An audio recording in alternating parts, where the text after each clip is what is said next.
Hey my friends, how are you? Let's get more news from Steelers, but before that, don't forget to subscribe to the channel and leave your like. Deadline approaches to extension by Tony Pollard.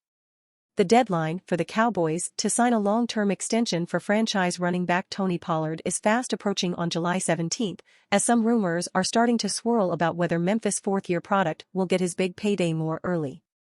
Of the deadline. With the deadline approaching, here are the two scenarios of a long-term contract and the option to simply keep him under the franchise brand until 2023. Contract. With Ezekiel Elliott now out of the equation, the long-term signing of Tony Pollard would ensure the Cowboys' top backfield option for the future after a 2022 season in Pollard proved to be one of the best major weapons in the entire NFL. A deal would see the Cowboys invest, both literally and figuratively, in Pollard's role on offense for the foreseeable future.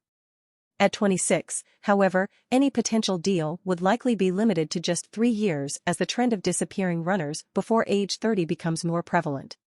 Additionally, a potential long-term deal would affect the contract extension numbers of several other Cowboys, including Trayvon Diggs, CeeDee Lamb, Terrence Steele, Dak Prescott and others. How much money can you realistically give Pollard without a full RB1 season under his belt? The Pittsburgh Steelers are interested in hiring Tony Pollard. No contract. In my opinion, the most realistic and reasonable option for both parties is not to sign the long-term extension. For the Cowboys, evaluating Pollard in 2023 for the future will be important given his return from a serious leg injury sustained in January and his first full season as a starter. If Pollard can show the same brilliance and muscle twitch he showed before the leg injury, as well as improve in areas like pass protection and short yardage situations, it would make a lot of sense to sign him to a long-term deal next offseason.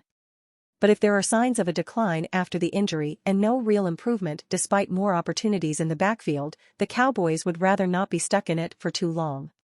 For Pollard, it's an opportunity not only to secure a long-term contract, but to steadily increase his price as the season progresses. If he can return as a Pro Bowler while improving statistically in every category to establish himself as one of the best running backs in the league, his price will be much higher in the upcoming offseason than it was before July 17 forecast. There will be no long-term contract. And you fan, what do you think of the Tony Pollard? Leave your opinion in the comments.